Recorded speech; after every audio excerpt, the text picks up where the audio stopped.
In episode 1 of Paradise, you get introduced to Xavier Collins. He's the lead guy protecting the President of the United States, a guy named Cal Bradford. Xavier lives with his 2 children, James and Presley, and unfortunately, he's a widower. He's pretty serious, he's quiet, seems to be the kind of guy that rarely jokes around. During his morning run, he runs by the house where the president is staying. He runs into one of his colleagues, a guy named Billy Pace, and he gets the update on what happened the previous night, which is a whole lot of nothing. Agent Pace lets Xavier know that he's going to be clocking out early because his stomach is a wreck. There's another agent named Jane who's a newer agent. She's going to be coming in to relieve Billy, which really annoys Xavier because it seems like Billy kind of takes advantage of Jane quite a bit, but it turns out the two are kind of an item. Xavier runs back home to get dressed for work that day, giving both his kids breakfast, but then he notices that his son James is reading a book, James and the Giant Peach, and it takes Xavier completely off guard.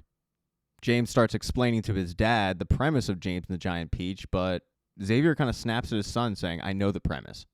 For whatever reason, there's something about this book that just has Xavier all out of sorts, but he apologizes to his son, he says goodbye to his kids, and he heads into work that day expecting no real issue. When he gets there, though, he finds out that the president is not up, which is pretty unusual. It's about 8 a.m., and at this point, he usually is up. So Xavier heads up to the bedroom, he knocks on the door, there's no answer, and he says, all right, I'm coming in. But when he goes in, the president is dead.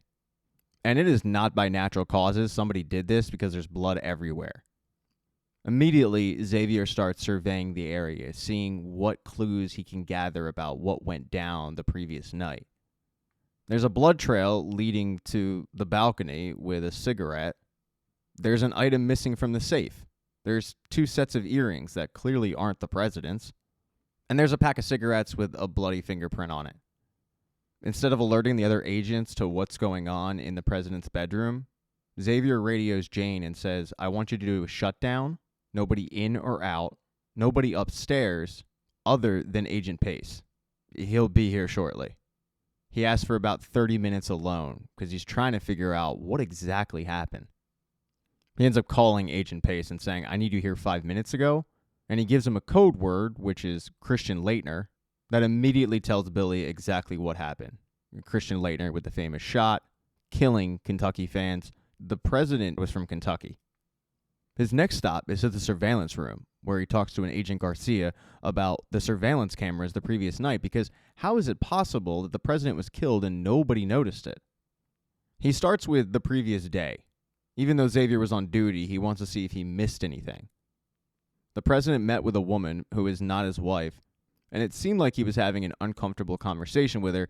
She was kind of dressing him down a bit. Other than that, after Xavier went home, Cal was by himself. His son bailed on him for dinner. He stayed at his mom's place. But he was joined in the night by a woman. And Xavier confirms that the earrings that were left in Cal's bedroom are the woman's earrings. But the woman ended up leaving. And the way that Agent Garcia describes her, they know exactly who the woman is. She wasn't really a threat. It turns out the last person to see the president was Xavier. He came back to close the night down. They talked. It was pretty clear that the president was inebriated. And then he said goodnight to him. He never tells Garcia exactly what he's looking for, but he says, hey, can you just comb over it and see if anything looks out of the ordinary? And then he heads back upstairs and waits for Agent Pace. Pace is floored. And it's unclear about what he's more surprised at, what happened to the president, or the fact that there's an item missing from the safe that is pretty damn important. Xavier tells him whoever did this had a lot of access and knows a lot of information. In a few minutes, I have to tell Jane to call it in, and at that point, we lose all control. I need you to walk the property, check below. Don't take any notes, don't take any pictures, just mental stuff. But it's the little things right now. That's what's going to matter. Billy heads out, and Xavier gets a call from Garcia saying, hey, I did find something. And when he goes downstairs, that something is not all that good for Billy. After Xavier left for the night and leaving Billy in charge, Billy decided to take a nap on the couch. He was out for about an hour and a half, leaving the president unattended. But what's even weirder is the fact he notices that the security camera footage was offline for that same amount of time. Somebody took it out. The reason why no one noticed was because Billy was the only one on the property, and he was dead to the world. He then walks upstairs where Jane and Billy were having a conversation, and he tells Jane, call it in. And after a little while, important people start to show up at the house, including the woman who the president was having a pretty uncomfortable conversation with the previous day. She's allowed in. The president's wife is not allowed in. And the president's dad, who was living on the property, he's very confused about what's going on. One by one, though, everybody finds out exactly why the code red was called. Xavier is forced to go upstairs and recount to two other officers exactly what happened because he was the person who found the president. A little bit into this debrief, an Agent Robinson shows up, and she is the woman who was sleeping with the president the previous day. That's why Agent Garcia and Xavier both knew who she was and didn't think she was a threat. She doesn't seem rattled, though. She actually seems annoyed with Xavier, and she demands to know exactly what Xavier and the president spoke about the previous night before Xavier left. Now, it's important to understand the relationship between Xavier and Cal. Xavier was brought on to Cal's detail right before Cal took his second term. Cal brought him in for an interview. He offered him a drink. Xavier declined. And while Cal was personable and talkative, Xavier wasn't. Xavier was all business. Because Cal was talkative, though, he did let his guard down a bit. One of the reasons why he wanted Xavier was because the head of his old detail was just old. And he also admitted it didn't hurt about the fact that he was black. He wasn't hiring him because of that, but it just didn't hurt the optics. So Xavier was brought on. He ended up learning some things about the president, like the fact that the president smoked cigarettes and the fact that the president's marriage was a sham. Cal figured that the president's wife, Jessica, was just planning to divorce him the moment he was out of office, but for optics, she was staying with him. Their relationship, though, really took a change when Xavier took a bullet for Cal. There was a hot-button topic going on in Colorado that had a lot of people unnerved. While the president was addressing the media, one of those media members ended up trying to assassinate him. Xavier jumped in the way, taking the bullet, and he gained Cal's trust from there on out. And because of this, Cal thought that he owed Xavier something. So he let Xavier in on a little secret that not too many people knew about. The world was about to change forever. Xavier met with a 5-star general, the president, and that woman, the one who was dressing down the president. But it was the 5-star general who did a lot of the talking. He explains that the item in a box contained all the information and data about a highly classified project. It's a fancy way of saying that what was in that box was the most important thing in the world. And the item in that box, by the way, is what was taken from the president's safe. The highly classified data was the fact that they were building a town in Colorado, underground. The world was about to change, and not for the better. And unfortunately, while Xavier and his 2 kids made it to the town, Xavier's wife did not. Because of that, the relationship between Xavier and Cal was severed. And Cal had a lot of respect for Xavier, but Xavier, from there on out, hated Cal. So the conversation that they had the previous day was not a good one. A drunk Cal asked Xavier, "Will you ever be able to forgive me for what happened?" And Xavier went into a story about naming their children. Presley was named after Elvis Presley, but James, that one was different. Xavier's wife would try out names every day until finally she walked into a bookstore, saw James and the Giant Peach, and decided, you know what, that's going to be the name. Because of that, Xavier dove into the story of James and the Giant Peach. When he found out was the fact that originally it was supposed to be James and the Giant Cherry. And sometimes he lies in bed at night wondering if his wife would have still wanted to name their son James had the book been named James and the Giant Cherry. But he tells Cal, "I'll never be able to ask her that. So to answer your question, I'll forgive you when you're dead." And then he walked out. Now, he doesn't tell the group this. Instead, he just wraps up his debrief and he runs home. But he took something from the site. It was the pack of cigarettes with the bloody fingerprint. He pulls out one cigarette and there's a 6-digit code written on it.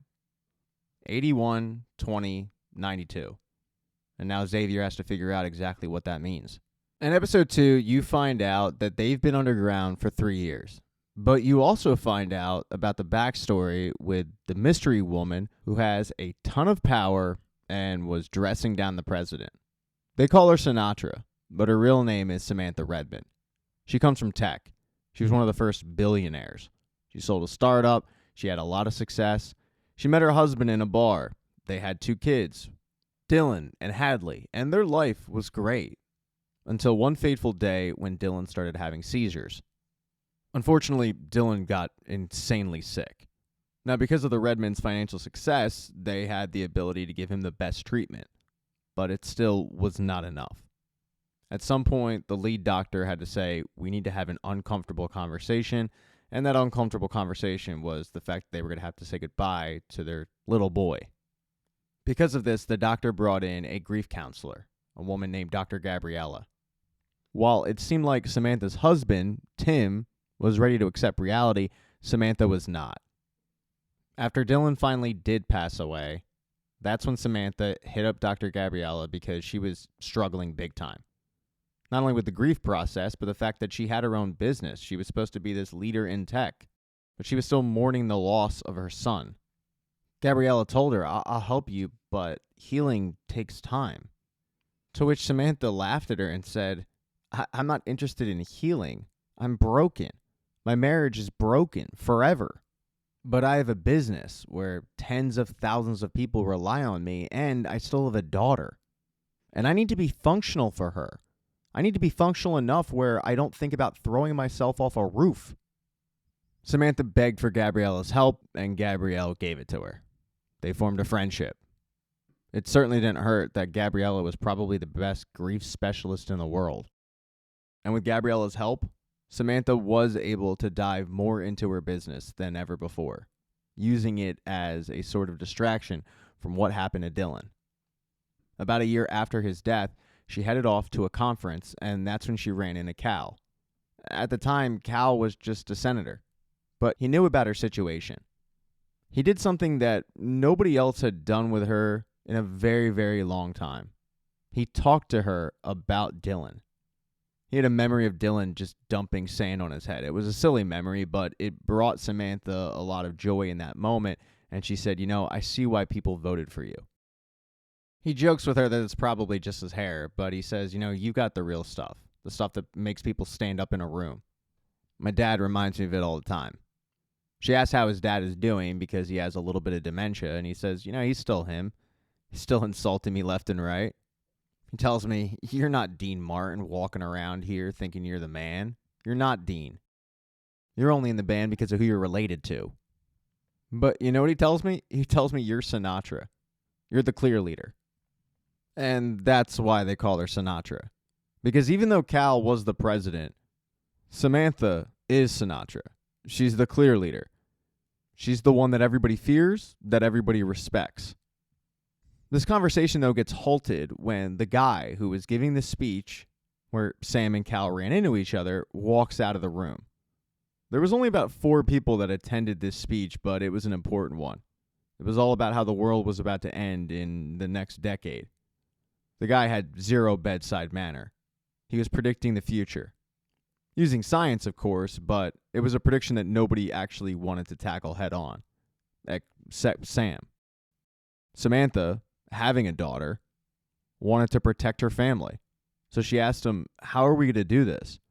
And the guy told her, find a hole, dig it as far as you can, and get in. But that wasn't good enough for Samantha.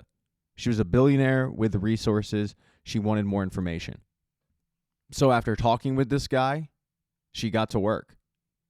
She contacted people in the government.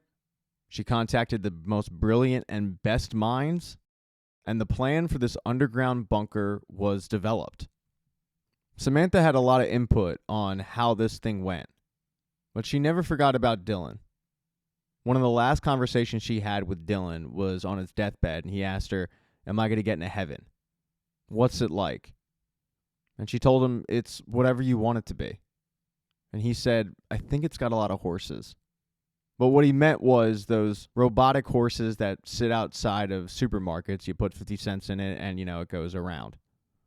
So that's why in this community, there are tons of robotic horses. It's all because of Dylan. Present day Samantha needs to get ready to bury Cal, but also how to handle his death. She's not going to give Cal's eulogy, but she's going to write it for the vice president, a guy named Henry, a guy who doesn't really seem like he's all that equipped to take over the leadership role.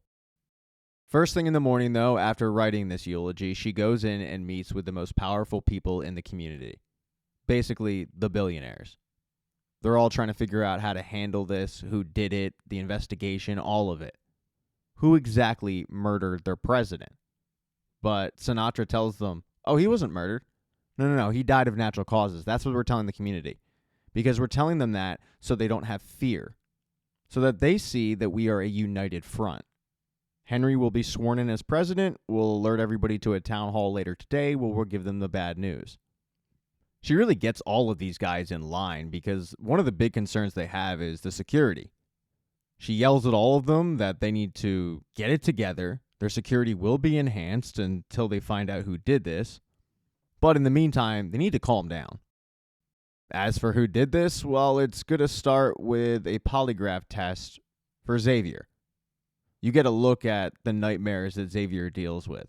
He never really sleeps well. He hasn't since he's arrived because of the death of his wife. He has a recurring memory of the last conversation he had with her. He was on the plane headed to Colorado when the catastrophic event happened and the phone cut out. It's something that, quite frankly, he can't forget. When he finally does get downstairs, though, Agent Pace is making breakfast for his kids. Pace, knowing full well that Xavier is going to have to go in for a polygraph test, is going to make sure the kids get to school. Xavier then gets in a car with Agent Robinson, and it is very uncomfortable. There's a lot of tension there. Agent Robinson is leading the investigation, and Xavier has no problem telling her, yeah, I find it ridiculous that the person who was sleeping with the victim is leading the investigation to find the killer. He also quizzes her about whether she has a murder weapon, suspects, DNA, but she has nothing. The only thing she has is Xavier Collins heading to a polygraph test. The autopsy is the next day, and while they did run DNA, their resources are limited and it's going to take a few days to find anything out. Everybody's pretty stressed out because this is the first murder in the community. So Xavier goes in, he gets strapped up to a polygraph test, and Robinson starts asking him questions. He answers truthfully until it comes to the question of, did you take anything from the scene? He, of course, did. He took that pack of cigarettes. But he clenches his fist and he says no, and it comes up as truthful. Xavier knows that he's being watched as he's doing this. He doesn't know by who. He figures that one of those people is Sinatra, though. But he knows that it's not just him and Robinson in the room. Getting frustrated at the line of questions and the insinuation that he had anything to do with this pisses him off so much that he finally blurts out, you guys know that she was sleeping with the president, right? When he's finally asked the question, did you murder the president? He says, no, I did not. That's when the interrogation gets interrupted by Gabriella. Yeah, there were two people watching from behind a two-way mirror. One of them was Sinatra, the other was Gabriella, and Gabriella told Sinatra, you know what, I'm going to go in and maybe I can change this up.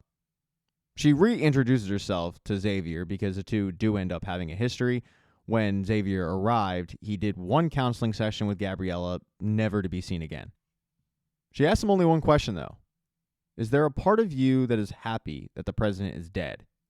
Xavier starts thinking about how he's going to answer that, and then he notices that Gabriella has opened the palm of her hand, and it says, answer yes. So that's what Xavier does, not knowing exactly why she did that. But the reason she did that is because when she gets back behind closed doors with Sinatra, she tells her, I think he's telling the truth. I mean, why would he lie about all of that and then admit that he was happy the president was dead? Sinatra gives the okay to let Xavier go, but she turns to Gabriella and says, you better be right. To which Gabriella says, you brought me here because I'm always right. Xavier and Sinatra end up leaving together. And they have a conversation, and Sinatra asks her, do you know what I do here? And Xavier tells her, yeah. Seems like everybody takes direction from you. She then tells him that Agent Robinson will continue with the investigation, but in the meantime, they're going to tell everybody that Cal died from natural causes because they think it's what's best for the community. He's going to remain on leave for the next 2 weeks, and then he'll be reassigned, which he pushes back on, saying, I think I'd be better utilized, but she cuts him off and says, yeah, but I don't, and I'm more important.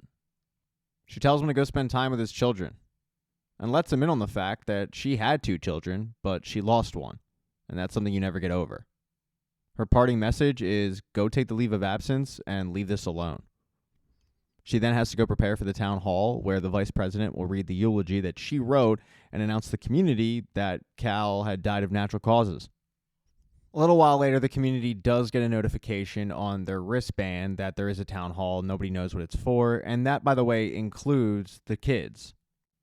This includes Presley, who goes to school with Cal's son, Jeremy. Jeremy's thought of as the hot kid. And like many girls, Presley seems to have a little bit of a thing for him. So when everybody heads to the town hall and Presley notices that Jeremy doesn't, she follows him. She follows him to the library where he listens to music. At first they have a little bit of, why aren't you at the town hall? No, why aren't you at the town hall? But then they get into the real reason why Jeremy skipped the town hall, and that's because his dad is dead. He went to the library to listen to old music that his dad loved. Jeremy's been beating himself up because the last conversation he had with Cal wasn't a good one. He told him that he was the reason why so many people had lost their lives and he wished he was dead. And then, of course, his dad did die. Presley's just really somebody there to listen at that moment and distract Jeremy until Jeremy says, you want to see something cool? And he takes her to an area that you're really not supposed to go to. It's the area where everybody checked in when they arrived. It's crazy. You've got metal detectors, barricades, and the big thing is a bunch of planes just sitting there, abandoned. But as the kids were exploring and skipping the town hall, Xavier was waiting for it to start when Cal's wife, Jessica, walked up to him. Now, Xavier knew Jessica, and they had a good relationship. And Jessica let Xavier know how much Cal truly respected him. Yeah, Cal had his issues, and he was slightly racist, but he really, truly respected Xavier, and he wanted to be liked by Xavier. Then, though, the town hall does kick off. Henry gets up there. He gives the eulogy that was written for him. He alerts the people of what happened.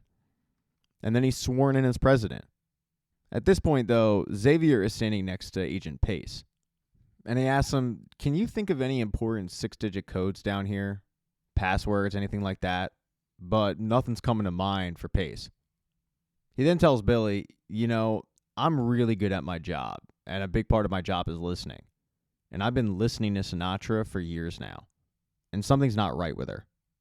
I can feel it in my gut. Our guy is gone, and she's smack dab in the middle of the whole thing. She might be the most powerful person down here, but I'm going to take her down. Very, very carefully. In episode 3, the next morning, Xavier and Billy go for a run, and Billy tells Xavier, you should be in charge of the investigation. Not her. I mean, why are you even public enemy number 1? And Xavier knows exactly why. He was the last person to see the victim, and he shut down the murder scene for 30 minutes. He gets it, but that's not going to stop him from trying to get answers. After leaving Billy, he goes and visits Gabriella. He's got one question for her. Why did you write that on your hand? And at first, she just tries to tell him he's got to schedule a meeting, but he's not taking that as an answer. So they head out for a walk. Once they get outside, though, she still doesn't answer the question. She starts explaining some aspects about the area that he might not have noticed, like bug sounds that were piped in, where they came from. As she continues to ramble on about insects and just things that don't really matter, Xavier continues to ask her questions, like why are they doing this? He feels like the only reason why they would do it is if she feels like they bugged her office. And she admits, yeah, maybe. And it's not hard to figure out who she thinks would have bugged her office. It would have been Sinatra and the billionaires that are down there. Hence why they're outside, walking. She then brings up their first interaction, that therapy session. It was a first for her because it was the first time somebody pled the fifth when they were asked about their background. And the only person who was less forthcoming than Xavier Collins was the president. At least when they first started, but eventually he opened up. And she sat with him the day before he died. And she's willing to open up about what they talked about. But in order to get her to open up, she wants him to open up. She wants Xavier to talk about his father, which is something that he is not comfortable talking about. He tells her there's really nothing to talk about, but she says, I'll tell you what I know, but you're asking me to take a chance on you, and I need to know exactly who you are to take that chance. So tell me about yourself. Well, Xavier says that his relationship with his father is really nothing. That's far from it. The two had a falling out. Xavier's dad was the first African American to be the head commercial pilot for an airline. They had a great relationship for a long time. They would meet at the airport, they would talk, they would play chess, they would get caught up. Xavier's dad was somebody who was very, very proud of his son. He wanted Xavier to become a pilot, and Xavier was obsessed with planes, but unfortunately, he didn't have the vision required to be a pilot. So he went into the Secret Service. Not a bad backup. The rift, however, occurred when he noticed his dad's hand was shaking. His dad admitted that he had Parkinson's. You're supposed to turn yourself in. It's not safe if you have Parkinson's and you're flying a plane, but his dad wasn't ready to just give up. He thought he had it under control. He thought it was manageable. And to Xavier, he didn't really give Xavier much of an option. Their last friendly meeting occurred when Xavier told him that he was now on the president's detail, and he brought his dad to look at Air Force One, which was a dream. But that dream for his dad soon turned out to be a nightmare when Xavier handed him his retirement papers that Xavier had filled out on his behalf. Xavier tried to talk it up, like, hey, Dad, you have nothing to be ashamed of. You're the son of a Tuskegee Airman. Your son is now protecting the president. You should be proud of what you've done. But his dad didn't appreciate the fact that Xavier made that call on his behalf. And while they would go on and see each other at holidays and whatnot, it just wasn't the same. And because of it, Xavier's not comfortable talking about his relationship with his dad. However, Gabriella is really, really good at her job, and they continue to walk around the town. One of the places they stop off is a market. Gabriella starts pointing out all the influence that she had creating the town, trying to make the town as normal as possible for the residents, realizing that life was never going to be normal again, but maybe they could try their best. One of the ways they did that was piping in sounds like crickets and whatnot. They continue to make their way around the market, and she tells them that she looks at herself as kind of an architect of social well-being by implementing some of these things. They then get into how she ended up doing this and her relationship with Sinatra, or Samantha, as Gabriella knows her. She's vague about it, but she says to Xavier, we met when Samantha was utterly broken. I was an expert on grief. She thought I could help her, and she gave me an opportunity. Xavier asks her, can she be trusted? But Gabriella changes the conversation and says, no, I'm done talking. Now your turn. He gets pretty stressed out and just tells her, me and my dad had a falling out. It happens. Nothing big. But she pushes, asking about his last flight, Xavier getting pissed off, until finally Xavier snaps. He yells at her, I want to know what you know about Cal, and I don't want to talk about my old life, because that life is dead. After this little temper tantrum, he feels bad about it, and Gabriella, being a therapist, says, you know what we should do? We should probably go get cheese fries. By the way, that was one of her ideas for the town, cheese fries. So they head off to the diner. Before the fries come out, though, they have an uncomfortable conversation about loss. Xavier tells Gabriella, I didn't lose my wife that day. I knew exactly where she was. She was in a different city when it happened, and she died because he didn't get her to a plane. The cheese fries do arrive, though, and thank God they do, because it breaks up the tension. This brings up a more lighthearted conversation about the things that they miss from the real world. And he ends up going into a story about his wife, and one of the reasons why he loved her. And after that, he finally tells her about the deterioration between he and his father's relationship. After the cheese fries, they walk to Gabriella's house because he still doesn't know exactly what happened in that final meeting. And when they get to the door, he asks, hey, did these numbers mean anything to you? And he recites the numbers from the cigarette, but they don't mean a thing to her. He then admits to her that he doesn't know why he was chosen to be there. He knows he's supposed to feel like one of the lucky ones, but he doesn't. And that's when she tells him that her role as the architect wasn't just about cheese fries and cricket sounds. Everybody there was chosen by her for a reason. Xavier Collins is there because of her. Xavier Collins got his job because of her. She was the one who suggested him to Cal in the first place. She read his file, and it fit. She needed somebody there that she knew if things hit the fan, he would do the right thing. He then asks her, why did you write that message on your hand? But she kisses him. And he doesn't really want to do it because he says, I'm married, but it's been a while. And look at her. I mean, she what up? So they head inside. She gets on her knees, but get your head out of the gutter. She's really just looking for any recording devices. They then get in the shower, the water hopefully drowning out a conversation. And, they hook up, but then she tells him, I have a message from the president. He told me if anything happened to him to find you and tell you that Billy Pace is dangerous. Now, where's Billy been this entire day? Well, he had to head back to the crime scene. He wasn't on leave like Xavier. And he, Jane, and Garcia waited for Robinson to give him the order. Robinson and Sinatra, meanwhile, had spent their morning at the coroner, where they found out that the cause of death was blunt trauma to the head from an object. This is really upsetting to both women, looking at Cal's body. They both throw up in the bathroom afterwards. But it's especially upsetting to Robinson because she did have a relationship, an intimate relationship, with Cal. Sinatra is well aware of that, so when they do get back to the house, they head up to the office in the scene of the crime, and she starts quizzing Robinson on whether or not she will be prepared to bring in the killer, if she's of sound mind to do it. And Robinson says, yes, I am. She's actually offended by the insinuation that she wouldn't be able to do it. She then heads down and addresses Jane, Billy, Garcia, and she gives all three of them the update that she got from the coroner. There's no motive. There's no murder weapon. As for DNA, it's going to take a couple of days. And finally, the time of death does line up with when the cameras were out. She asks if there's any other questions, and Billy says, yeah, I have one. Why isn't Xavier on this detail? He's our best agent.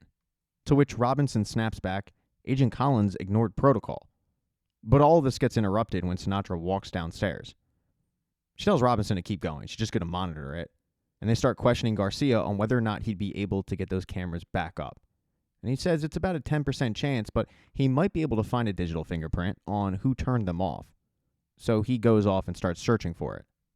As Robinson sends everybody off to go basically do their job, Sinatra, while she has her alone, tells her, I'm going to go off to calm down the most neurotic president we've ever had. And when I get back here, I want some answers. And that's what Samantha does. She goes and she finds the new president, who is a mess. He feels like if Cal was taken out, he might be next. Samantha goes over and basically just talks him down a ledge. And then she heads back over to the president's old house to get some answers, where Garcia was actually able to get that digital fingerprint. Robinson and Sinatra wait in a room and they bring in Jane and Billy because the cameras were turned off by those two.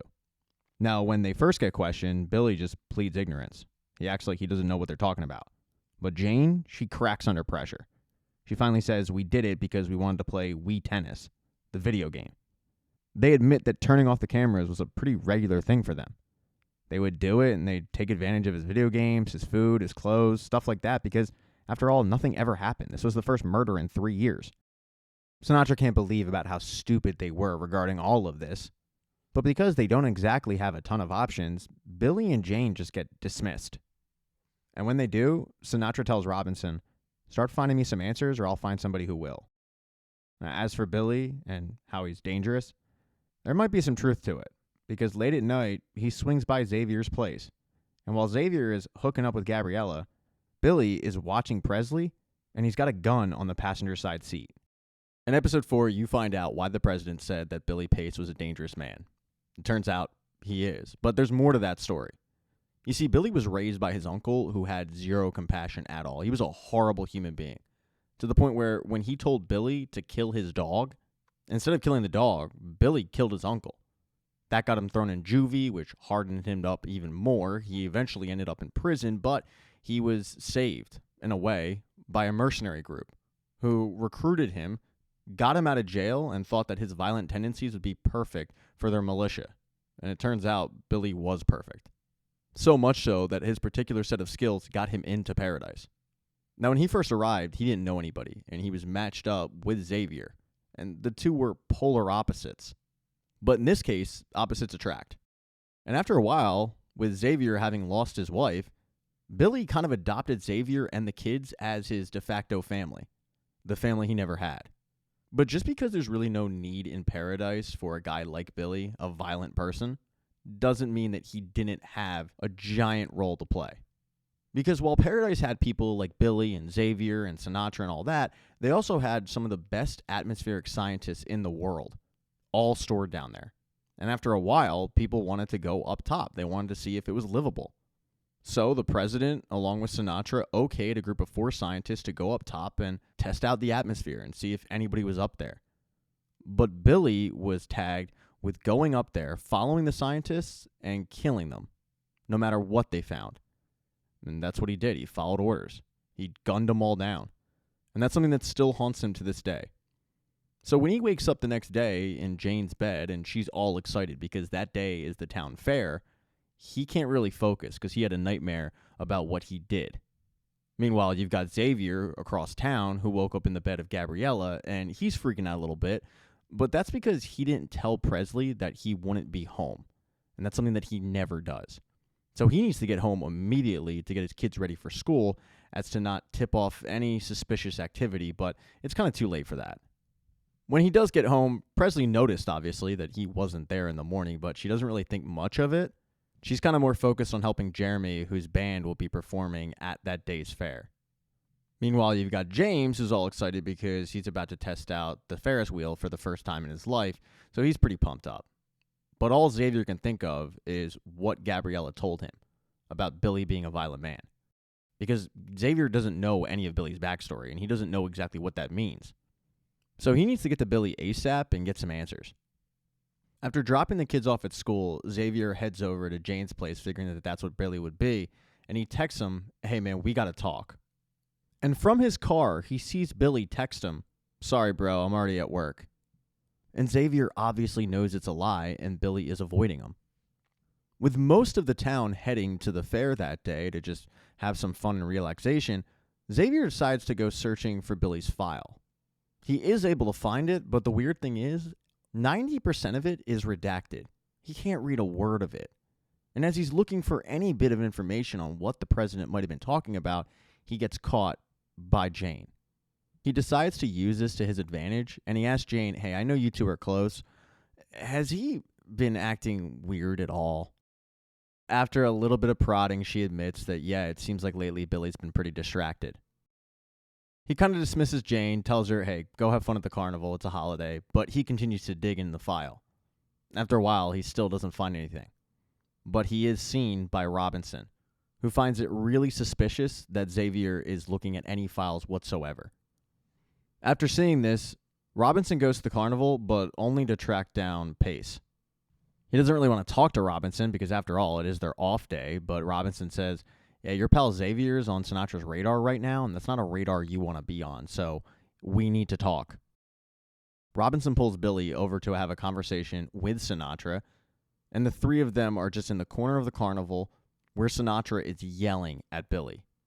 At this point, though, Xavier has also made it to the carnival, and he's escorting James around to go on some rides and have fun, but all the while, Xavier was on the lookout for Billy, and he sees this tense conversation going down.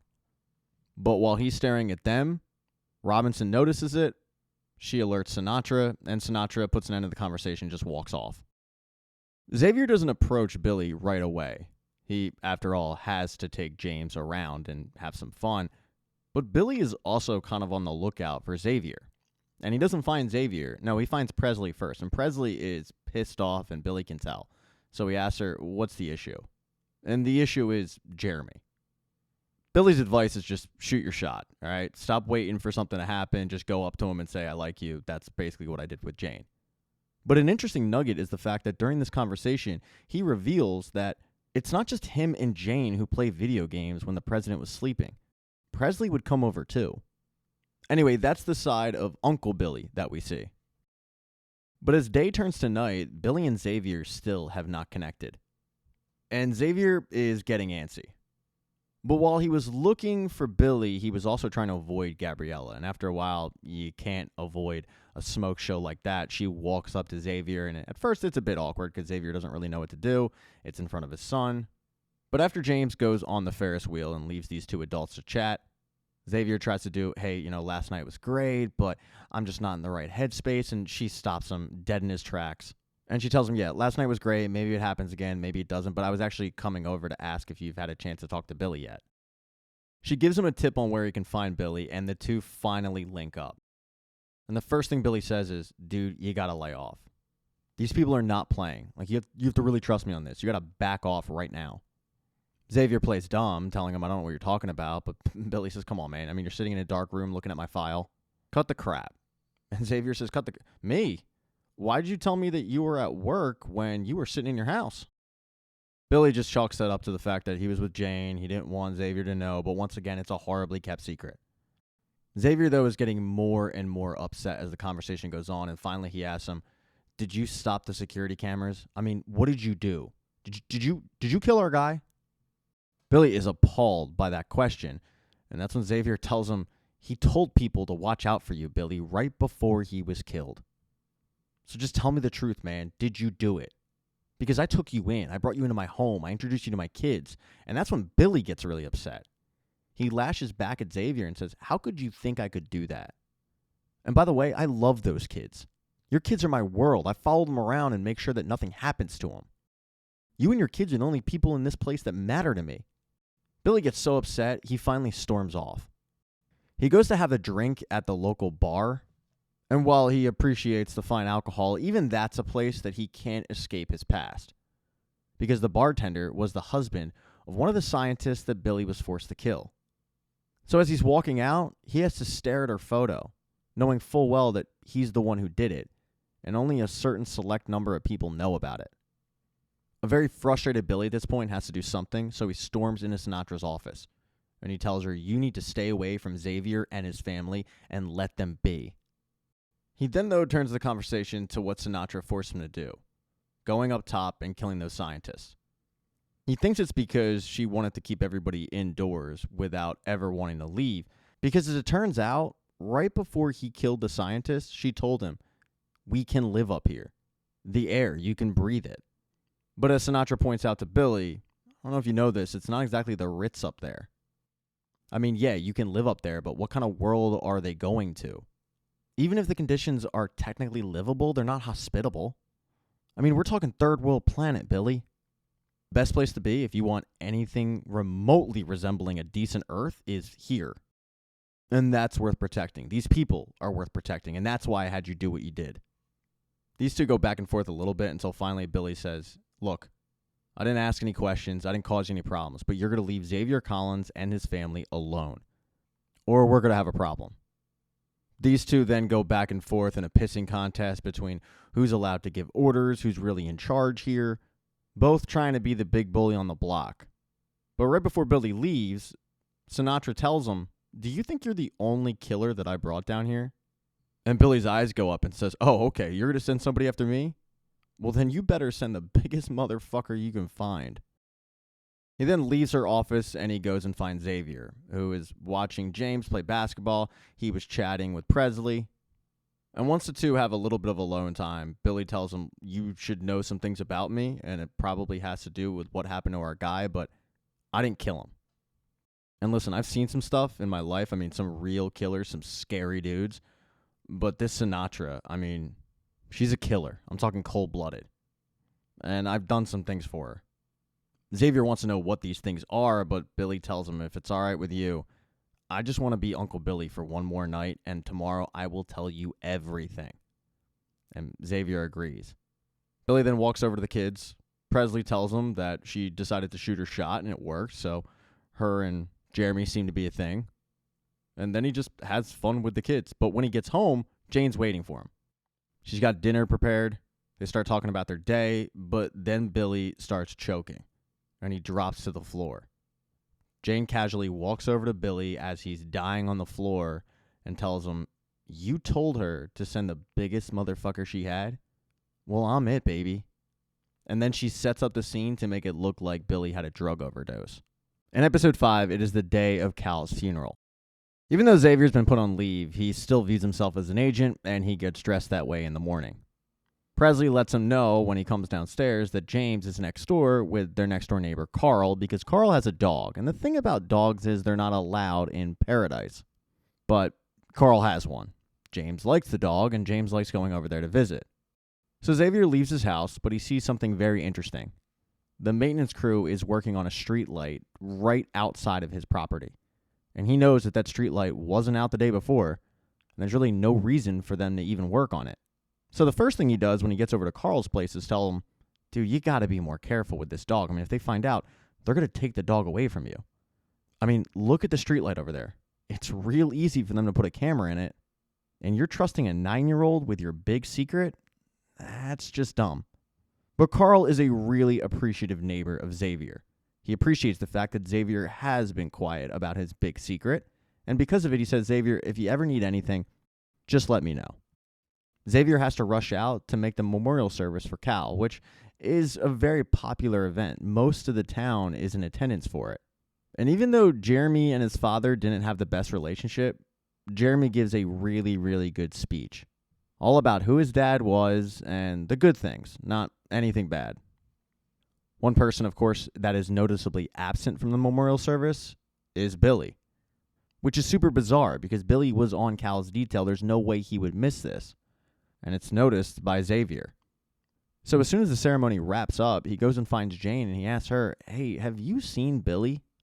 She, of course, plays dumb and he says, no, something's not right. Let's go find him. And they go to leave.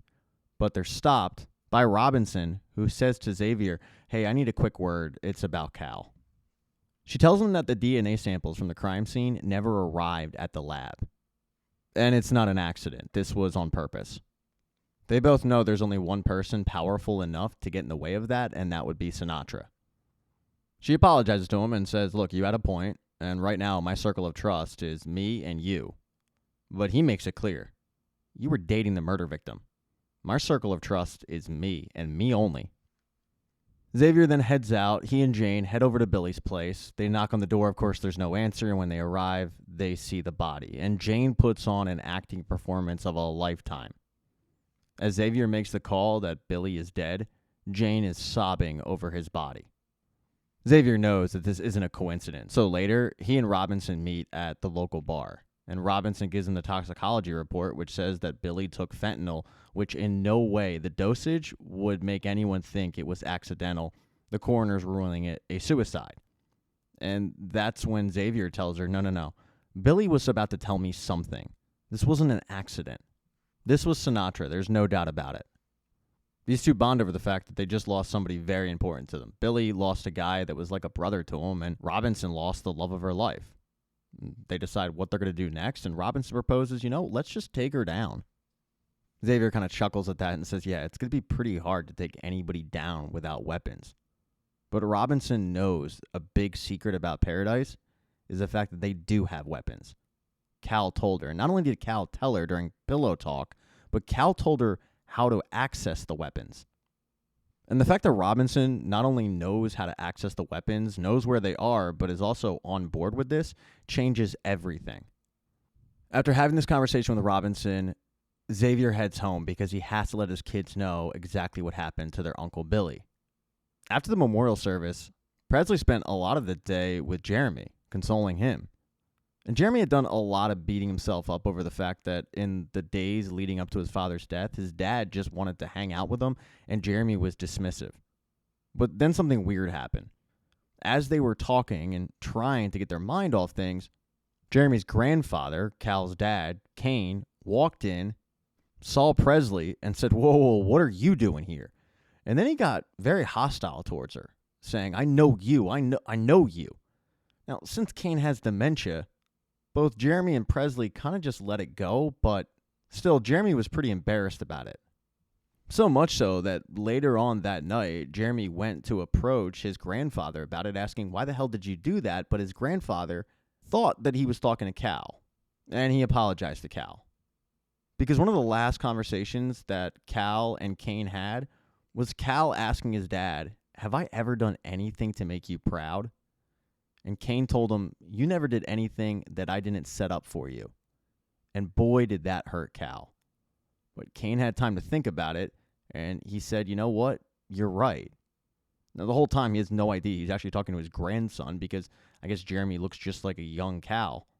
But while initially Jeremy was pissed off at his grandfather, he realized in that moment that his grandfather needed this.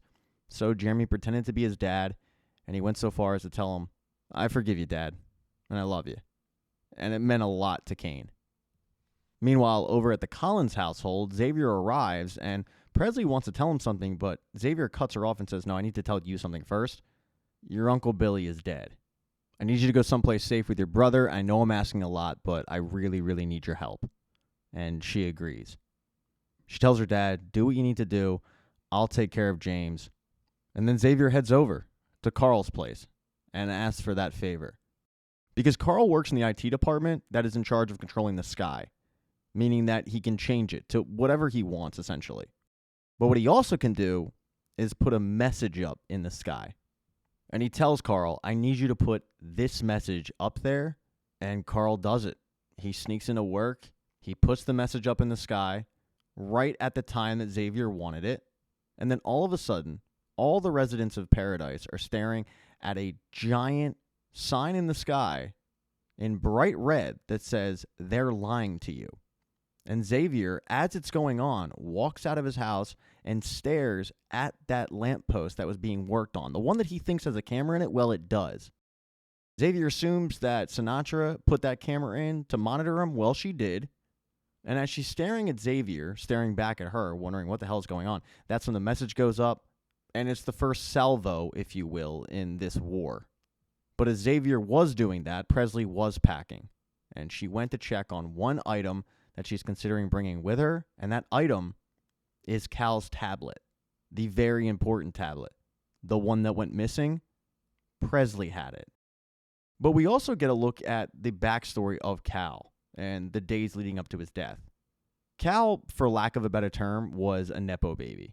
His dad was a very, very successful oil tycoon. Cal went into the family business, but he wanted to actually become a teacher, and his dad wouldn't allow it. His dad was the one who wanted him to go into politics, and his dad was the one who forced him, essentially, to become president in a way. Cal, the whole time, went along with this because he wanted to make his dad proud. Obviously, he never got that assurance from him when he was alive. As for the days leading up to his death, his dad's dementia had gotten worse and worse. So his behavior was a little confusing to a lot of people. Like, one of the examples was he would call Agent Pace Sniper, but he didn't give anybody else a nickname. That was confusing to Cal. And then his dad had a throwaway comment about, yeah, you really thought those 4 people went missing, didn't you? I mean, they did it right under your nose, but you were never that smart, were you? And again, Cal kind of thought it was a throwaway comment. But then, the more he got thinking about it, the more he thought it might have to do with that expedition. So he went into his tablet, he found the files, but the weird thing was he wasn't cleared to view them as the President of the United States. So in order to get into the files, he went over to his dad, who was sleeping. He pressed his hand to the tablet, and sure enough, that unlocked the files, and Cal was able to hear the conversation between Sinatra and Agent Pace. It turns out when the scientists went up there, they didn't just find out about the fact that the atmosphere was good enough to breathe. No, they actually found human life. And they wanted to bring that person back to Paradise, but Sinatra told Billy, no, you can't allow that. Do as I told you to do. Take them out. So that's why his dad called Agent Pace Sniper. He knew about it. And the very next day, he met with Sinatra. That was the tense conversation that Xavier overheard a little bit of. And he confronted her about the fact that the world up there is good enough to not only breathe, but to live in, and the people deserve to know, but she disagreed. She told him that a decision had to be made, and she made it. And she basically gave him the same speech as she gave Agent Pace. That while, yeah, technically you can live in it, it's pretty close to uninhabitable. Cal, though, argued that the people deserve to know that their loved ones could be alive, but Sinatra snapped back, and then what? I mean, they go searching. They let others know where we are. That's a death sentence. Cal told her, I'm going to tell the people the truth. They deserve that. And she said, no, you're not. And that's when Cal stood up, and that was the tense part. He yelled at her, I'm the president. Don't you ever tell me what I can and cannot do. She wasn't intimidated, though. She said, go ahead. Continue. I want to see what it looks like when you have balls. And then as for his last night, it is true that Robinson visited him, but she did so to break it off, basically. She couldn't do it anymore. That's when Cal, in a desperation attempt, told her where to find the weapons and how to access them because Robinson had mentioned in passing that she missed holding a gun. But nah, she was done. I mean, she loved him, but she was tired of being a secret. And it seems like the last thing that he did before he died was write his plane details on that cigarette and put it back in the pack. In episode 6, Paisley took James to the bar, of all places, because Xavier really trusts the bartender there. And Xavier let the bartender know that my kids are coming, but also expect Carl. So after Carl put the software in that put the message up in the sky, he also headed to the bar along with his dog, just in case they did routine checks so that everybody was safe. But Presley wasn't about to wait around, even though she was told. The fact that she had that tablet was kind of eating at her, so she went to search out Jeremy. She found Jeremy in the library, and she told him, I have to tell you something. I found this tablet the night your dad was murdered. I took it. I probably shouldn't have. The reason why I was at your place was because I used to go over there to play Wii when they shut the cameras off with Billy. And the reason why I took the tablet was I thought it would be able to tell me something about my mom, but I can't access it. And Jeremy has an idea of somebody who probably could be able to access it, and it's Kane. So Presley and Jeremy head over, and they find Kane in his place. He's reading a book.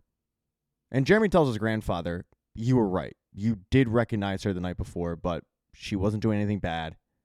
We do, however, need your help. We need you to access this. And he shows his grandfather the tablet.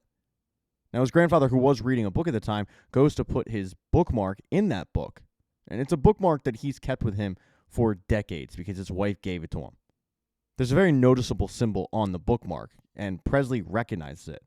Because the night that she found the tablet, somebody was walking from the property, and they had that exact same symbol on their jacket. But Presley doesn't focus on it too much, because Kane, after giving a little bit of pushback, ends up sticking his palm on the tablet, unlocking it, and allowing Presley and Jeremy to access everything. And after a while, that's basically what they find. Everything. For Presley, she finds out that Atlanta was hit by 2 nuclear explosions. Atlanta, of course, is where her mother was headed. But for Jeremy, he's able to access all the files that his dad ended up finding regarding the expedition. This is big for both kids. Most of the town, though, is focused on this message in the sky. And that definitely includes Sinatra, who's doing everything in her power to get that message taken down. But Carl's software has it where you can't take it down. The only way to take it down would be to do a hard reboot of everything. And they've never done something like that. I mean, it's literally shutting down Paradise and reminding people they live underground. So after Samantha gives the order to the IT department to do everything in their power to get that message taken down, she goes to meet with Gabriella. At first, Gabriella thinks it's going to be a routine meeting about what's going on in the sky and the message that the leaders of the country will give regarding that message, but she quickly finds out it is not. Sinatra wanted to meet with her for one reason and one reason only, and that's because Sinatra knows how close she is with Xavier Collins. And when I say Sinatra knows how close she is, she flat out comes out and says, damn, he was having sex with you in the shower and he never once mentioned the message he would send in the sky during pillow talk? And Gabriella can't believe that her privacy was invaded that much. She's mortified. But for Samantha, she doesn't really care. She's in crisis mode. And she tells Gabriella, you love this place. You want to protect this place. Well, your boy just checked in at the diner. So go find out what he's up to now and report back. And that's what she does. And sure enough, there's Xavier eating a steak, calm as can be, as most of Paradise is freaking out a little bit. And she sits down and she asks him, what is going on? But Xavier doesn't tip his hand. He starts talking about cattle and about how in the old days they would wrangle up cattle and they would squeeze them in a tight space, break them down, and then slaughter them. And he's starting to wonder if that's exactly what Samantha did. Because the president's dead and Billy's dead, and he's convinced that one person had something to do with that, and that's Samantha. But for Gabriella, who has known Samantha a long time, she tells Xavier, look, she's a lot of things, but she's not a killer. Xavier, however, does not believe that. And that's when he gets a text from Robinson telling him that Phase 1 is done, they're moving into Phase 2.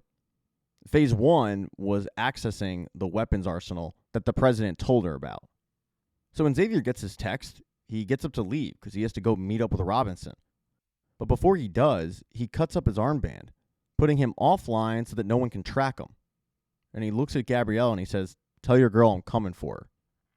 Gabriella does head back to meet with Sinatra in the tower where they control the sky and all the IT stuff, and she relays that message. And Sinatra is clearly frazzled by it. For Gabriella, she hasn't seen Samantha like this in Forever, maybe? So she asks her, what does he have on you? But Sinatra doesn't reveal that information. She continues to hound the IT department on what they're doing to get the message out of the sky. And they're working as quickly as possible, but they're still having issues. Gabriella also tells her how he cut his armband off, and that's when it dawns on Sinatra that Xavier was waiting at that diner for her to send somebody. This was all an orchestrated plan. So she asks the IT department if there's any word on Xavier's kids, and they're offline. Then she asks about known associates, and that's when she finds out that Robinson was also offline, and the last place that Robinson checked in was the place where they hide all the guns. And that's when panic really starts to set in with Sinatra. She sends a team over there, but it's too late. Robinson had cleared out the entire armory and left a note that said, "I have the guns, ho ho ho," which was a reference to Die Hard, a movie that the president urged Xavier to see because he had never seen it before, and I guess Xavier did see it. And now all of a sudden he's John McClane. At this point, though, Xavier has met up with Robinson, and they've formed a little bit of a team. Garcia is one of them, along with a couple other people that they can trust that were either in the Secret Service or law enforcement individuals that knew Billy, knew the president. None of them believe that either of them died of natural causes or Billy committed suicide. Xavier does ask Robinson about Jane, but Robinson dismisses Jane completely, saying she was a mess after Billy. And honestly, she's kind of horrible at this job. She's a waste. So no, I didn't even include her in this. To which Xavier says she's loyal. But what he doesn't know is, yes, she is loyal. She's loyal to Sinatra. And Sinatra has already put in a text to Jane saying, find Xavier Collins immediately. And Jane is already trying to do that. So it's a pretty good thing that Robinson didn't tip off Jane. Xavier and Robinson, though, continue on with their mission. They stash the guns in a secure location. They get the team ready. Xavier gives a little bit of a pep talk on what they're going to do. And he tells everybody, we are only firing these weapons if it is our only option. We don't want to scare the people. We just want to scare Sinatra. That's it. And we're going to do that using a little magic. That magic is going to include Xavier's knowledge of Air Force One. He knows that the defense mechanisms in Air Force One were set up with high-tech flares that are going to look like missiles. So he tells his team to head outside the tower where all the IT department is, while he and Robinson head to Air Force One to grab that set of high-tech flares. As they're doing this, a new message pops up in the sky that says, do you want the truth? And for Sinatra, she definitely does not want the truth. She knows the truth, but she doesn't want it getting out. So she briefly considers doing a reboot of Paradise, but Gabriella talks her out of it. For Gabriella, she's worried about what that would do to the people, giving some flashbacks of what happened, possible PTSD, and Samantha comes to her senses and says, okay, that isn't an option. Just find a solution to get these messages out of the sky. She then has to go meet with the billionaires and the new president, brief them on what's going on. And they're handling it worse than she is. Especially the president. What he's concerned with isn't really the messages in the sky. He's concerned with the fact that their entire armory was just cleared out, and they don't know by who or what they're planning on doing with it. For Samantha, though, she doesn't have time to sit here and listen to these billionaires whine. She has to formulate a plan. She goes to the arena just to collect her thoughts and think about what her next steps are going to be, but her real concern is her family. Because whatever Xavier Collins does have on her, it must be pretty bad. For Gabriella, who was also in that room, she saw her friend leave, and she can also see the stress in her face. So she goes to just comfort her in that moment and tell her that she's doing the right thing, and eventually Xavier will be brought in and they can talk to him. But then she once again asks Sinatra, what does he know? And Sinatra doesn't respond. A little while later, they have a new issue, because now in the sky is a countdown clock under Do You Want the Truth? As the entire town is counting that down, Xavier has set up those flares outside the tower, and when it hits 0, Xavier presses the button and the flares head right at the tower. Samantha and everybody inside thinks they're under attack. Because of it, Samantha does exactly what Xavier wants. She orders a full reboot, which shuts down all of Paradise, leaving it completely dark. Xavier wanted this because he knew what would happen.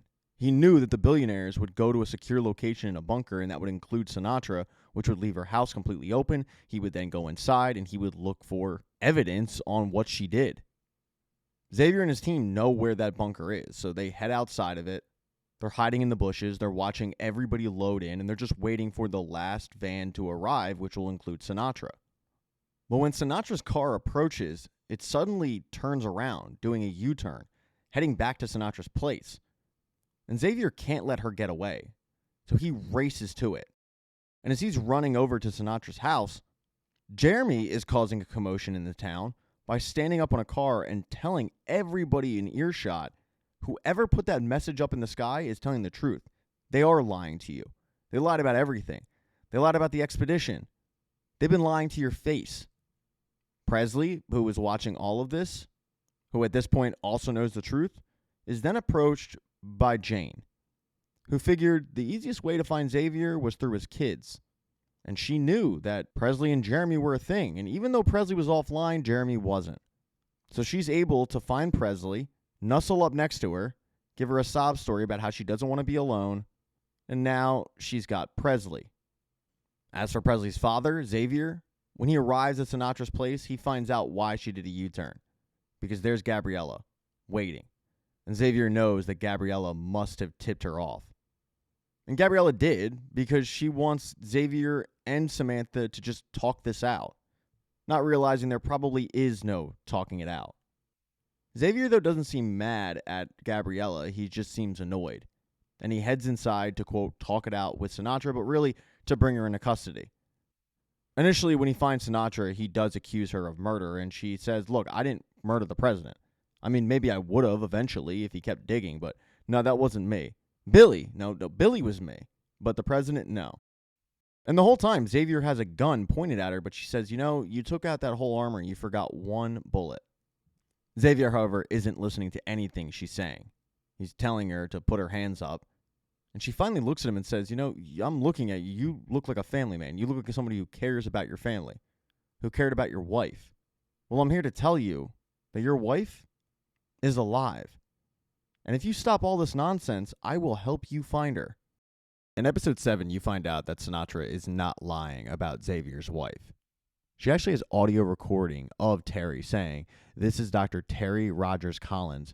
I'm from Atlanta, and I'm looking for my kids and my husband, Xavier. And Xavier is stunned because Atlanta took a direct hit from a nuclear missile, or at least he thought. And that's what Sinatra tells him. Yeah, that's what everybody thinks. But to get to the backstory of how Atlanta avoided this, you have to go to the beginning. You have to go to the day that the shit really hit the fan. It seemed like any other day, except it wasn't. There was an explosion from a volcano in the polar ice caps that was essentially what that doctor was referring to when Sinatra went to that conference and she ran into Cal, who at the time wasn't the president. Xavier showed up to work and the White House was abuzz. The news stations were reporting about the polar ice caps going into the ocean, the negative effects that it would have, the tidal waves, the monsoons, the sky blacking out, all of it. I mean, it truly seemed like a doomsday scenario for sure.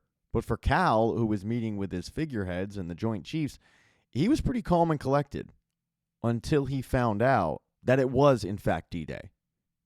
Because Cal was told that they were going to have a warning, about 10 days' notice when the explosion would hit. But there was no warning. And when the scientists tell him this, that's when he starts panicking. Because at this point, everybody realizes the world is not going to be the same. Their future will be underground. And for those on the outside, they don't even know. For Xavier, though, his big concern is his wife, who is in Atlanta.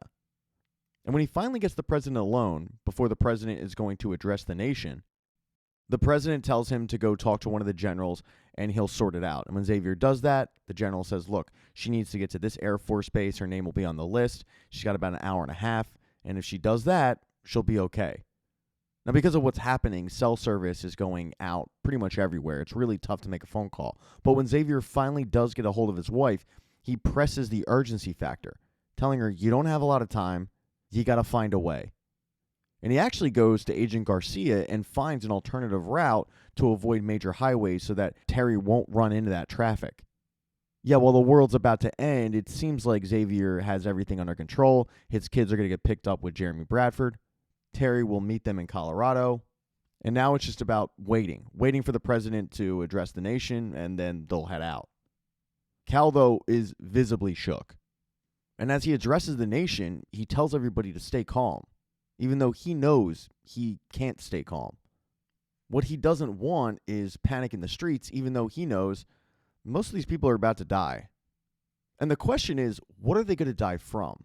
Are they going to die from the earth? Are they going to die from the natural causes of the volcano explosion? Or are they going to die from nuclear war? Because all of the projections that they have regarding this volcano exploding and the polar ice caps essentially melting away say that it will spawn nuclear war. And all the intel that he has is telling him that that's basically what's happening around the globe. There are coups going on, there are governments being taken over, and there's a fight for landmass. And one of the ways they do that is obviously nuclear explosion. Either way, though, there's a large portion of the country that is not going to be there in a few hours. And Cal knows that. As he starts to leave the White House, though, he notices one of the janitors. While all this panic is going on around him, this janitor continues to do his job, and Cal has to stop. He thanks him for all the service he's done, and he tells him, hey, you might want to go call your family. But the janitor doesn't think this is a big deal. And even after Cal insists that he call his family, the janitor still's like, nah, I've been here a while. Stuff like this happens, and you know what? We show up the next day. It'll be all right. And that's when Cal realizes he needs to go back on TV. Because there are plenty of people like this janitor that don't think this is a big deal. And it is. And what he just did, he can't live with himself. He just lied to the country. So against all of his advisors telling him not to do it, he's going to go on TV and he's going to tell the truth. And that scares the crap out of Xavier. Because he knows that when Cal gives the truth, it's going to put a giant target on his back. And as the head of the Secret Service detail, protecting the president's kind of a big deal. So he has to man himself with some guns. He tells another one of the Secret Service members, grab some guns. We're going to have to deal with this. Make sure nobody gets in or out. And then Cal goes on TV and he tells the truth. He tells everybody to go be with their loved ones because it's about to get real. And when he exits that meeting room, there are a bunch of staffers that all Cal can do is apologize and say, I'm sorry. And that's when the infighting starts. That's when people start screaming at Cal. That's when people start trying to grab weapons, and it gets violent. Shots are fired. And even as Cal and Xavier and others are escaping in the elevator, you can hear shots ringing out in the White House from people that are just storming. Robinson is one of those people. And as the president's helicopter is about to take off, one of the new Secret Service members tries to bully his way on, pointing a gun at Xavier, and that's when Robinson shoots the guy in the head. She has no time for this. They need to get out of there. And Xavier didn't have time to talk this guy down, which is what he was planning on doing. It's something that Robinson felt the need to apologize to Xavier for later, but in that moment, it was probably the right decision anyway. Unfortunately, though, when they get to the airfield, Xavier is not about to leave without his wife. Cal tried to nicely tell him, hey man, it's an impossible situation. Your wife's not here, but your kids need you. I need you. Get on the plane. And that's when Xavier realized his wife was never coming. He asked Cal point blank, when did you know that she wasn't going to make it? And Cal was honest and said, when I found out that she was in Atlanta. He thought that maybe Xavier would come to his senses and get on the plane, but Xavier was furious. He told him she was in Atlanta because you didn't warn me. And even after Cal tells him, I didn't know, Xavier doesn't believe that, even though it's the truth. Xavier screamed at the president, I wouldn't have let her go had I known. You were supposed to tell me you didn't. And these two get into a big screaming contest. Until finally, Cal has enough of it and says, look, your kids need you right now. They've lost their mother. She's gone. But you can still salvage this. You can get on that plane. And if you don't want to, there's 8 billion people who do want this. So get on. And Xavier did end up getting on the plane, obviously. Shortly after takeoff, Cal tries to make amends for this because he does feel bad about it. He feels bad for all the people that are going to die that day. And he walks up to Xavier. He gives him a satellite phone and says, hey, I think you'll be able to make a call with this. There's a room over there if you want to go make that call. And Xavier does. He makes the call, and he is able to get through to Terry. And it turns out Terry was never going to make the plane anyway. She didn't make it in time. She wasn't on the plane headed from Atlanta to Colorado. They were able to say their goodbyes, but it was super emotional. Because on the TV screen, Xavier was looking at nukes hit, and they were hitting Atlanta. And when the phone cut off, he just figured that Terry was gone, as was Atlanta. But as Xavier was making that phone call, Cal was making the tough decision. He was getting pressure from the Joint Chiefs to fire the nukes. And they weren't doing this to save their own lives. They were going to die. Their plane had taken damage, so it was going down, and they weren't going to survive and make it to Colorado. They were doing it because they thought it was the right thing to do for the country. Because at that point, other countries in a panic were firing on other nuclear countries, thinking that, well, I got to be first, because if not, I'm going to end up getting hit by a nuclear attack, so preemptive strike. But to Cal, that just didn't feel right. It didn't feel right just firing off nukes for the sake of firing off nukes, all because that's what the cool kids were doing. When he went into a separate room to look at the nuclear football, the place where you put the launch codes in and you actually press the button to fire all the nukes, he was getting pressured from Sinatra as well. And even though Sinatra agreed with the Joint Chiefs that they should fire off the nukes, Cal had other ideas. He told her that when the Cuban Missile Crisis was going down, someone came up with the genius idea to put something else in the nuclear football. Yeah, there were the launch codes, but there was also another code. And if you put in those codes and you flip that switch, it fries every electrical circuit on Earth. Would it set the planet back and then some? I mean, absolutely. Technologically, it would do major damage. But it would also save lives. And just because these projections said that it would spawn nuclear war didn't mean that Cal Bradford had to be the one to pull the trigger. Now, Sinatra fought him on this, and she thought he was an idiot. But Cal was the president, and he ordered her out of the room, he put the code in, and he waited. He watched those nukes on the TV screen, getting closer and closer and closer.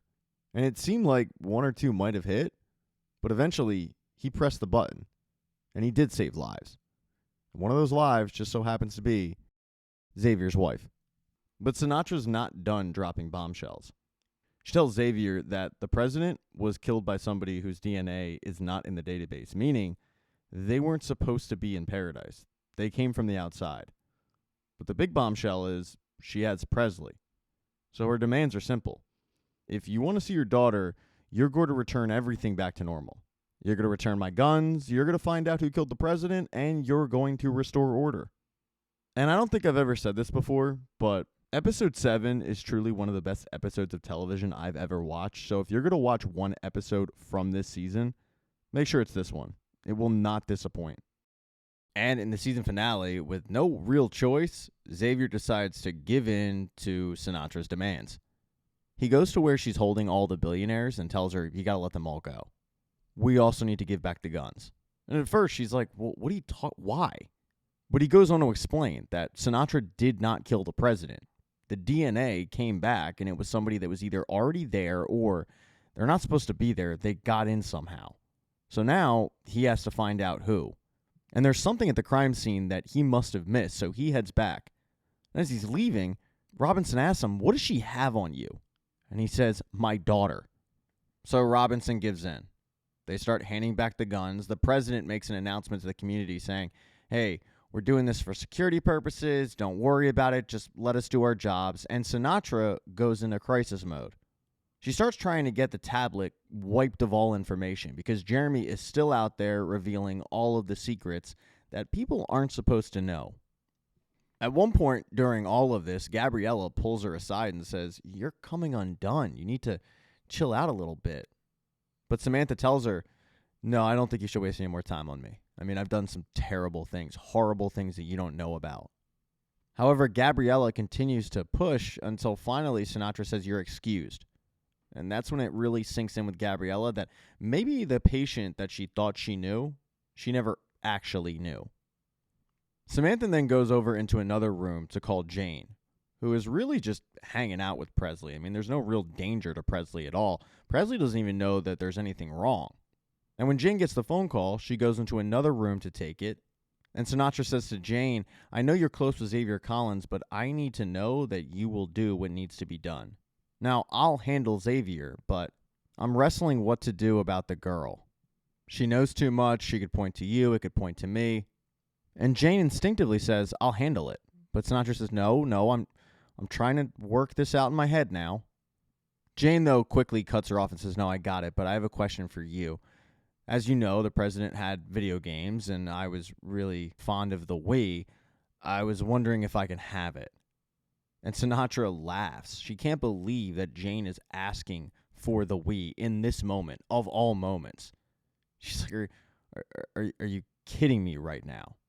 But no, Jane wasn't kidding. And she tells her, I think we should probably end this phone call, and just hangs up on Sinatra. And now Sinatra's got a whole nother issue because her assassin has now kind of turned on her and is pissed off with the only real leverage that Samantha had in the first place, i.e. Presley. Now, it's around this time where Xavier, whose only real motivation is getting Presley back, has arrived back at the president's house. And he starts going over the crime scene, trying to figure out maybe what he missed. It takes a little bit, but he finally puts the pieces together. That the number on the cigarette wasn't from a plane. That's on me. Hit thumbs down for that. No, it's actually a book at the library. So that's where he heads. He goes and he starts looking. He finds the location of this book, and it just so happens to be a book on Frank Sinatra. But when Xavier pulls it out, there's nothing in it.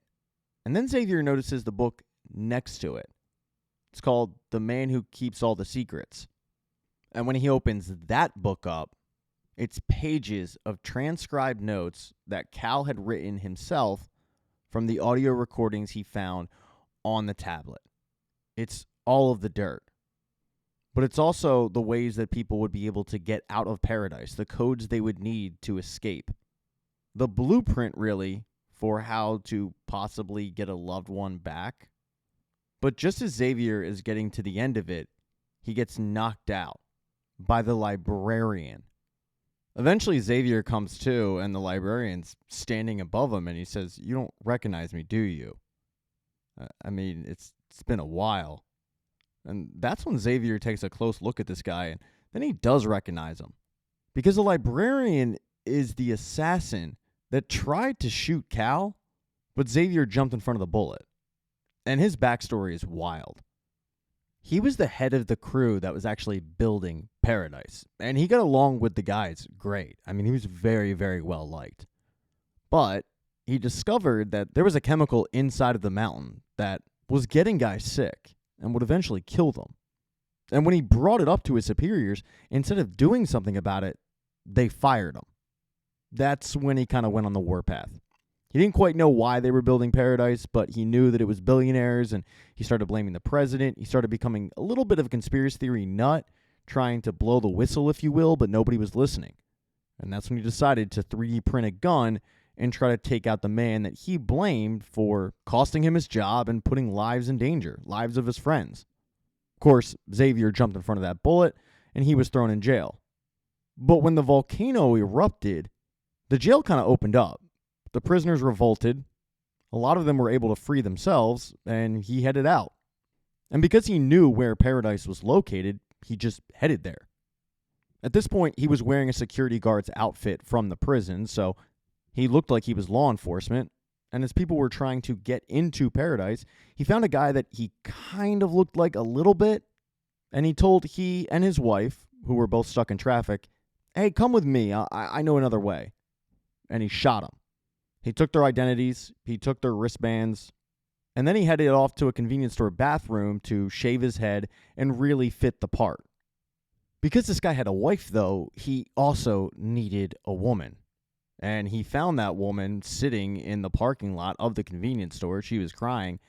And he said, you might be the only person in this world right now who's at the right place at the right time. Together, they headed into Paradise. They had to kind of talk their way in, and he had a little bit of a meltdown panic attack, but because of the commotion, the person just let them in. And he fully planned on finishing the job he started, but then he got comfortable with the life. He got comfortable with being a librarian, being in Paradise. And it wasn't until the president had dropped by to make a mixtape that it all came rushing back. The reason why he wanted to be there in the first place. And it's worth mentioning that Cal was actually really nice to him. And Cal obviously didn't recognize him. But it was at that moment where the librarian decided, no, I need to finish the job I started. So he put on his old uniform, which was in a museum in the library. He grabbed a tool that they used to use to build Paradise, and he headed to the president's house. That night, he used that tool to kill Cal. And Cal probably had the worst night you could imagine when you really break it down. He asked his father if he was proud of him, and his father said, no, not really. You never did anything I didn't do for you. He then got dumped by the woman that he wanted to be with, and then he got murdered. It's a tough 3 pills to swallow. But the librarian, though, doesn't have a problem with Xavier.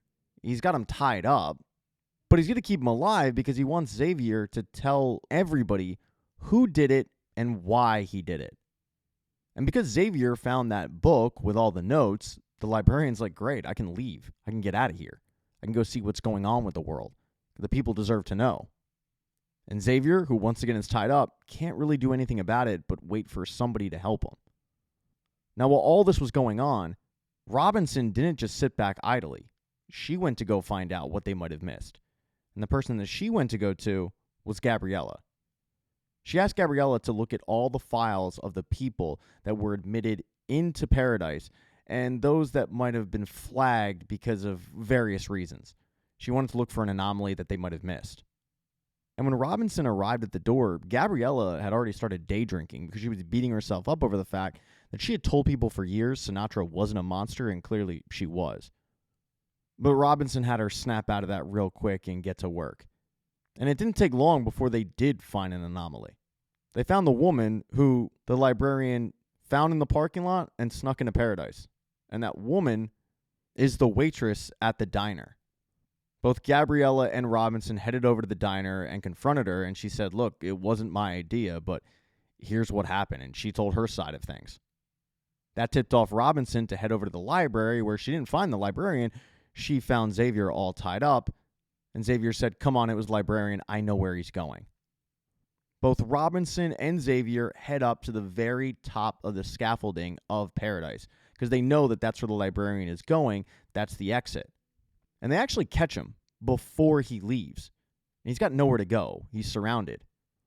They try to bring him into custody, but he gives a speech about how the billionaires had a chance to do the right thing, to start over. But instead, they kept everybody trapped in this place like a prison with guns and big houses, and they didn't do anything differently. And then he jumped to his death. Jumped through the fake artificial sky and landed on somebody's house. After this series of unfortunate events, Xavier heads to go talk with Sinatra and give her the update on the fact that he found out who killed the president. He tells her the whole story. He tells her what happened to the guy. And then he says, where's my daughter?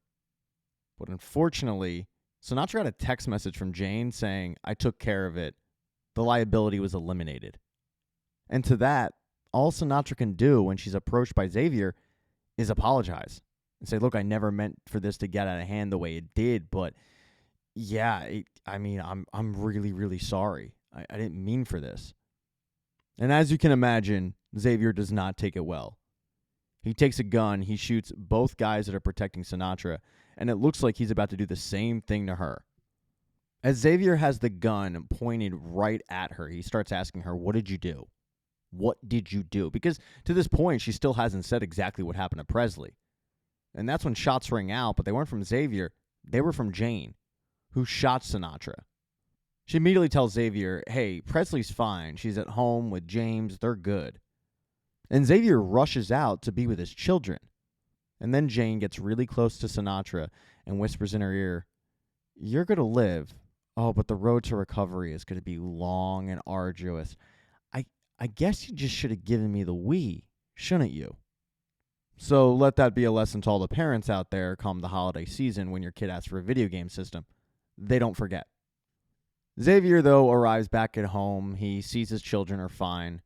And after a little bit, Robinson comes over and he shows her exactly what was in that book, all the things that Cal broke down for them. Initially, he doesn't want to go find his wife. He promised his wife that he would protect his children. But Robinson really pushes him to do it. And she says, don't do it just because of your wife. Do it because we all deserve to know what's out there. Do it for those that can't do it. And Presley basically does the same thing. She tells her dad, we're fine and we will be fine and you have protected us. But now it's time for you to go and bring mom home. So that's what Xavier does. Armed with all the tools and the map, really, that Cal laid out, he goes, he finds a little Cessna plane, and he's the first person to leave Paradise with the hopes of finding his wife. As for Paradise, Jane did eventually get the Wii, by the way. Sinatra, she's in a induced coma. The president, he actually had to start leading. And Jeremy, thanks to that mixtape that his dad made for him, had a sort of come-to-Jesus moment where he realized that his dad wasn't this monster and that he needed to follow the last message his dad told him, which was, if you don't like the world I created, then do something about it. Change it. And that's what he's going to set out to do. And that is the end of Paradise Season 1. Thank you so much for getting this part of the recap. I really appreciate it. Consider subscribing to the channel. Hit thumbs up if you like this. Smash that thumbs down button if you thought it sucked. Be nice in the comment section because I'm really soft, so nasty comments make me feel bad. Consider becoming a member to the channel or a member to my Patreon or really just a way to support me, which would be cool. I mean, I have t-shirts and mugs and stuff. You can buy those, but if you're looking for something less expensive, yeah, memberships are key. Also, let me know what you thought of Season 1 and any predictions you have for Season 2, which I will be back for. Thanks again.